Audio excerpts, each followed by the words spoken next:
Political ನೋಡ್ತಾ ಇದ್ರಲ್ಲ, ನಿಮಗೆ ದಿನನಿತ್ಯ ಬೆಳವಣಿಗೆಗಳೆಲ್ಲ ಗೊತ್ತಿದೆ. ಸಿ ಎಂ ಇದ್ದಾರೆ ಸದ್ಯಕ್ಕೆ, ನಮ್ಮ ಮುಖ್ಯಮಂತ್ರಿಗಳಿದ್ದಾರೆ.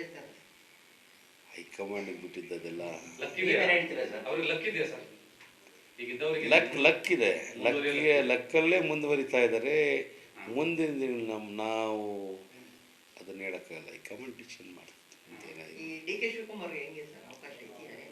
ಡಿ ಕೆ ಶಿವಕುಮಾರ್ ಅವರು ಯಶಸ್ವಿಯಾಗಿ ನಡೆಸಿದ್ದಾರೆ. KPCC ಅಧ್ಯಕ್ಷರಾಗಿ, ಉಪಮುಖ್ಯಮಂತ್ರಿಯಾಗಿ ಒಳ್ಳೆ ಕೆಲಸ ಮಾಡ್ತಿದ್ದಾರೆ. ನಮ್ಮಂಥವ್ರಿಗೆಲ್ಲ ಪ್ರೋತ್ಸಾಹ ಕೊಡ್ತಾ ಇದ್ದಾರೆ ಪಕ್ಷ ಕಟ್ಟೋದ್ರಲ್ಲಿ.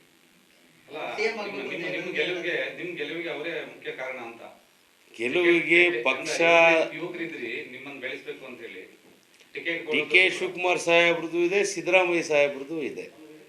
ಮುಖ್ಯವಾಗಿ ನಮ್ಮ ತಾಲೂಕಿನ ನಮ್ಮ ತಂದೆಯವರು ವೆಂಕಟರಮಣಪ್ಪನವರು, ಅವರ ಕೆಲಸಗಳು, ನಮ್ಮ ಸರ್ವಿಸ್ ನೋಡಿ ಜನ ನಮ್ಮನ್ನು ಆಯ್ಕೆ ಮಾಡಿದ್ದಾರೆ. ಈಗ DKC ಪರವಾಗಿ ಶಾಸಕರ ಕೊರತೆ ಏನಿಲ್ಲ ಅಂತಾರೆ, ಅದರಲ್ಲಿ ಓಟು ನಿಮ್ದು ಒಂದಿದೆ ಅಂತ.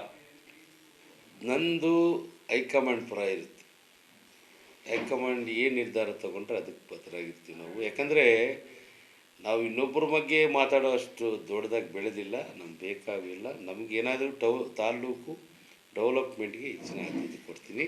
ರಾಜಕಾರಣಕ್ಕೆ ಪೊಲಿಟಿಕಲ್ ನೋಡ್ತಾ ಇದ್ರಲ್ಲ, ನಿಮಗೆ ದಿನನಿತ್ಯ ಬೆಳವಣಿಗೆಗಳೆಲ್ಲ ಗೊತ್ತಿದೆ.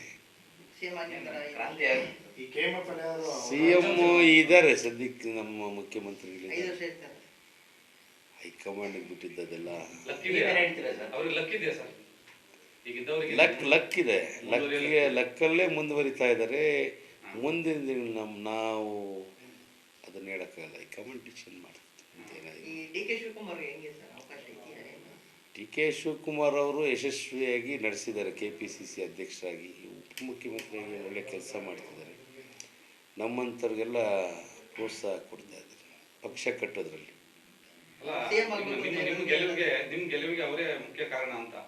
ಗೆಲುವಿಗೆ ಪಕ್ಷ ನಿಮ್ಮನ್ನು ಬೆಳೆಸಬೇಕು ಅಂತ ಹೇಳಿ ಡಿ ಕೆ ಶಿವಕುಮಾರ್ ಸಾಹೇಬ್ರದ್ದು ಇದೆ, ಸಿದ್ದರಾಮಯ್ಯ ಸಾಹೇಬ್ರದ್ದು ಇದೆ. ಮುಖ್ಯವಾಗಿ ನಮ್ಮ ತಾಲೂಕಿನ ನಮ್ಮ ತಂದೆಯವರು ವೆಂಕಟರಮಣಪ್ಪನವರು, ಅವರ ಕೆಲಸಗಳು, ನಮ್ಮ ಸರ್ವಿಸ್ ನೋಡಿ ಜನ ನಮ್ಮನ್ನು ಆಯ್ಕೆ ಮಾಡಿದ್ದಾರೆ. ಈಗ DKC ಪರವಾಗಿ ಶಾಸಕರ ಕೊರತೆ ಏನಿಲ್ಲ ಅಂತಾರೆ, ಅದರಲ್ಲಿ ಓಟು ನಿಮ್ದು ಒಂದಿದೆ ಅಂತ. ನಂದು ಹೈಕಮಾಂಡ್ ಪರ ಇರುತ್ತೆ. ಹೈಕಮಾಂಡ್ ಏನು ನಿರ್ಧಾರ ತಗೊಂಡ್ರೆ ಅದಕ್ಕೆ ಬದ್ಧರಾಗಿರ್ತೀವಿ ನಾವು. ಯಾಕಂದರೆ ನಾವು ಇನ್ನೊಬ್ಬರ ಬಗ್ಗೆ ಮಾತಾಡೋ ಅಷ್ಟು ದೊಡ್ಡದಾಗಿ ಬೆಳೆದಿಲ್ಲ, ನಮ್ಗೆ ಬೇಕಾಗಿಲ್ಲ. ನಮಗೇನಾದರೂ ತಾಲೂಕು ಡೆವಲಪ್ಮೆಂಟ್ಗೆ ಹೆಚ್ಚಿನ ಆದ್ಯತೆ ಕೊಡ್ತೀನಿ. ರಾಜಕಾರಣಕ್ಕೆ